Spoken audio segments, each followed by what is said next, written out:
Hey guys, we're back with story time. This is episode 4. Christmas a humbug, asked Fred in disbelief. Why, surely don't you mean it, Uncle? Will you dine with us tomorrow? What, never, replied Scrooge. A year older and no richer, I have no reason to be merry. Then take this wreath as a sign of friendship, said his nephew. Scrooge snatched the wreath and threw it into the fire. Now, good day to you, sir. There is work to be done, Scrooge said rudely. Fred tipped his hat and left, giving Cratchit a look of pity. Oh, to spend Christmas Day at home, thought Cratchit as he stepped down warily from his stool. Not so fast. It's not quite 7 o'clock, snapped Scrooge. And I suppose you will be wanting tomorrow off? Why, yes, stammered Cratchit in amazement.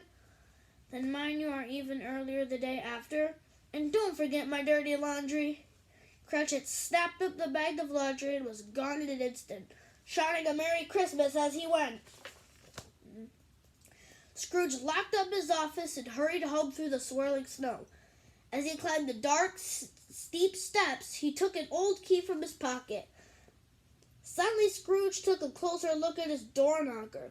Then he gasped, Am I seeing things? No, it couldn't be. Jacob Marley, is that you? The face on the door called softly. Scrooge, frightened.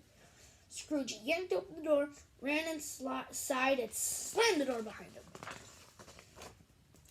Scrooge flew up the stairs 3 at a time, but behind him he could hear the sound of chains clanking. Looking over his shoulder, he froze in his tracks.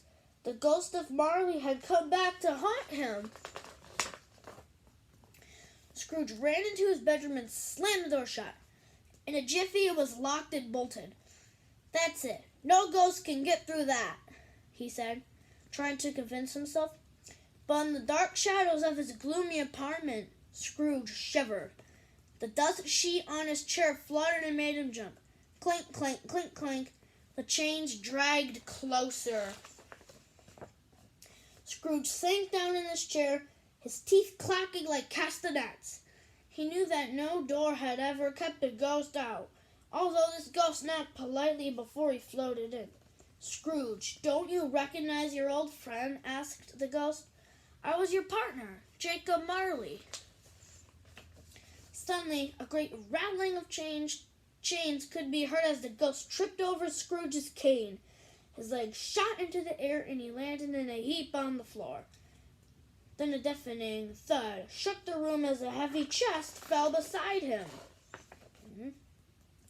Scrooge, his fright forgotten, shot from his chair. Ha! You don't fool me, he said. The real Jacob Marley was never so clumsy. Silence! Do not mock me, boomed the ghost. If I am clumsy, 'tis because of these chains I must always carry with me. What about the chest? Exclaimed Scrooge. Hand over the keys, Marley. Let me take a look.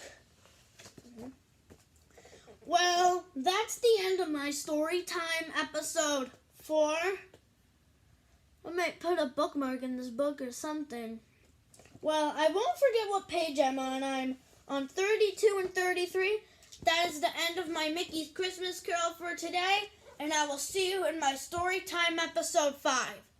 It's not going to be about Mickey's Christmas Carol. Book's too long. Peace out.